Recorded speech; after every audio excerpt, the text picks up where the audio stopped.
I'd like to introduce to the show John Block with the Florida Museum, and today we're talking about fossils and also the exhibits at the museum that allows you to interact with the professionals there. So I'm really interested to learn about that, but right now we have these awesome fossils, so maybe we should start there. Yeah, well, I brought some of the things that we have on exhibit. I guess I'll start with this. This is the face of what we call a giant otter. Really, it was probably about maybe about 100 pounds. So. 100 pounds, and those are some big teeth on there. Yeah, and this is from 5 to 6 million years ago, from an ancient river deposit about an hour from Gainesville. Wow. And you know, the teeth are preserved here in orange and so on. So this is one of the exciting finds from this site. We have members from the public out digging with us.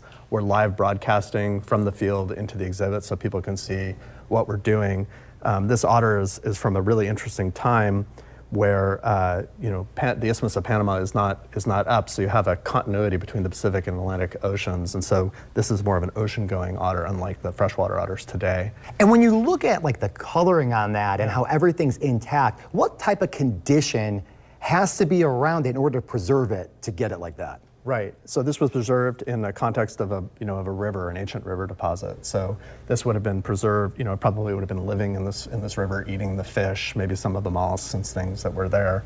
And then when it died, its bones would have settled to the bottom, maybe being carried a little bit to the bend in the river and then buried. And that's the kind of preservation you're looking at. Yeah. So an ideal setting almost in order to get it intact like that. But what's really neat about it is that it was living during a very different time. Right. So 5 to 6 million years ago, there were also very large sharks in the ocean, you know, where this, you know, would have been moving around in as well. That's what this is right here. Yeah, so we were talking about this before. Whenever I see megalodon teeth, I kind of just geek out on it just because it's just so awesome.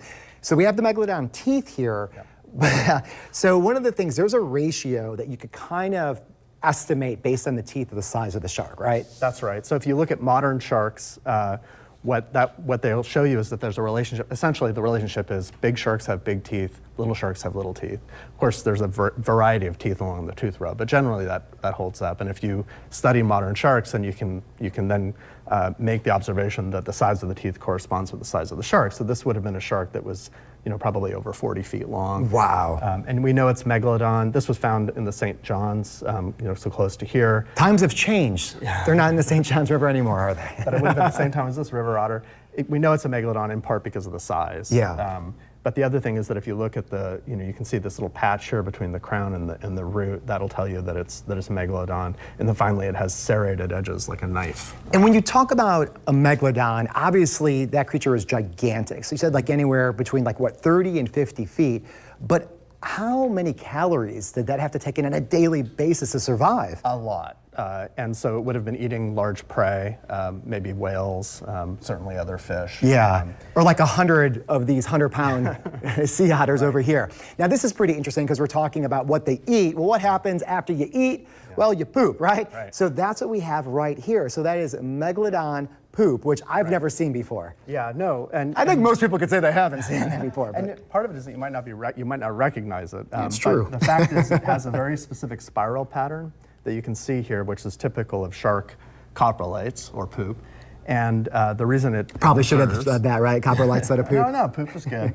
And the reason it preserves is it has so many minerals, which is really breaking down the bones of the animals that it's eating. So this is, you know, maybe made of fish or whale bone. Yeah. But that's what the poop of Megalodon looks like. Now, should you have a glove on when you touch that? No, I was joking. I think we're okay. Now, moving down here, so obviously you see a vertebrae here, and this one is just like a plastic one, but you could see the model and the shape.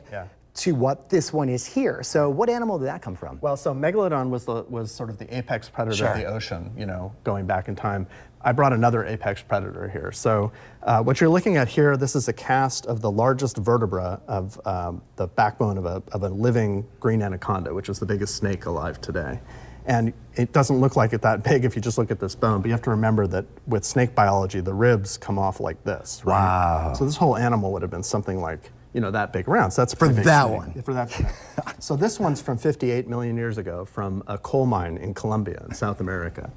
And it's, you know, clearly a snake. It has exactly the same structure as this bone. But if this one's close to 20 feet long, then how long do you think that one might be? 5 times, 10 times as much. That's what I thought, too. Yeah. but it's probably closer to the range of maybe 40 to 50 feet, and a similar thing as Megalodon. This was the largest predator of its time 58 million years ago. So if you have a time machine, don't go back to the time where that thing's roaming around on land and that thing's roaming around in water. Oh, by the way, this one swims too, so you're not safe there either. Yeah, it's swimming in the rivers just like the otters. And then one of the things I just wanted to recap, so with the exhibits out there, things have changed where you could actually interact now. So it's not like the old museums where you go there, you look at some things and you read it.